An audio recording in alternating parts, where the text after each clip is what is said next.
It's April 25th. Welcome to YesToHellWith.com. I'm going to speak extemporaneously for a moment and share something that really just angers me. And that is what we're talking about already, and that is prosecutors. Now, I'm going to give you an analogy. Imagine a child drawing, coloring in his or her coloring book. Now, the image has lines to the characters, to the images, and the child draws within the lines, colors the picture.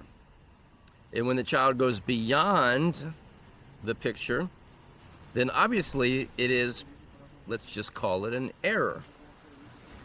The child did not stay within the lines.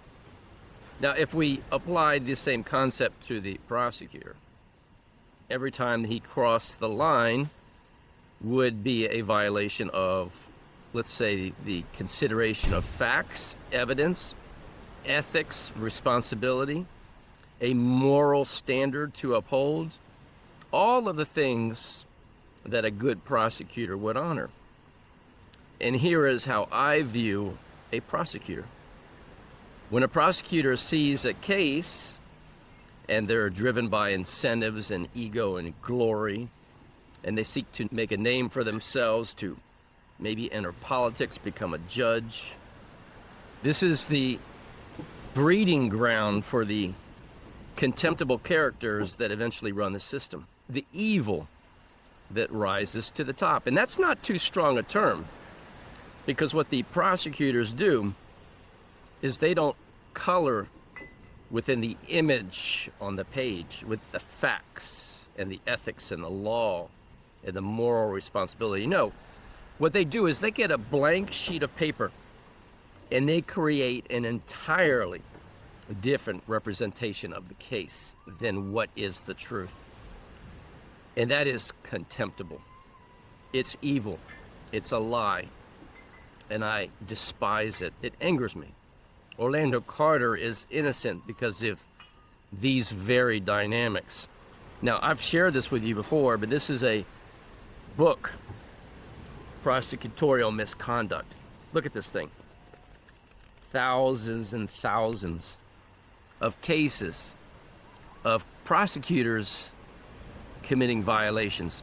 Let me just read in the contents here, just an example. Investigative misconduct.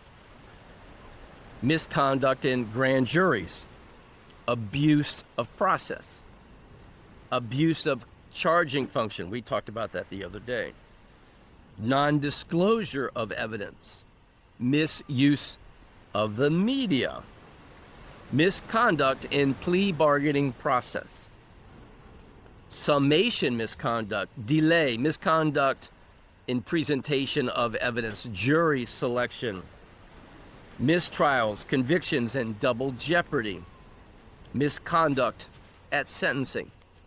Thousands and thousands of examples. So, we grow up thinking that the justice system is sound. We all believe that as children. We might hear an example here and there that's astray, that's wrong, and that it was overturned.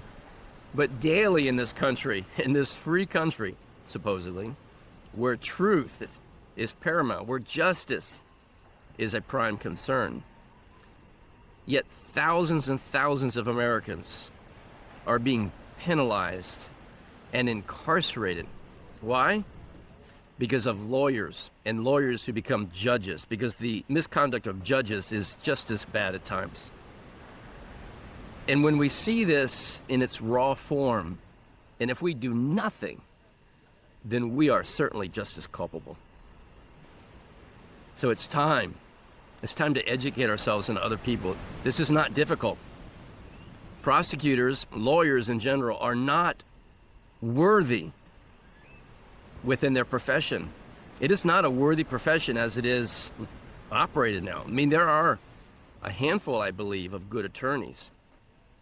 Attorneys who actually understand the problem, who actually can withstand the peer pressure and maybe risk not being promoted. But it's got to end, and it begins with education. And as always, may truth reign supreme.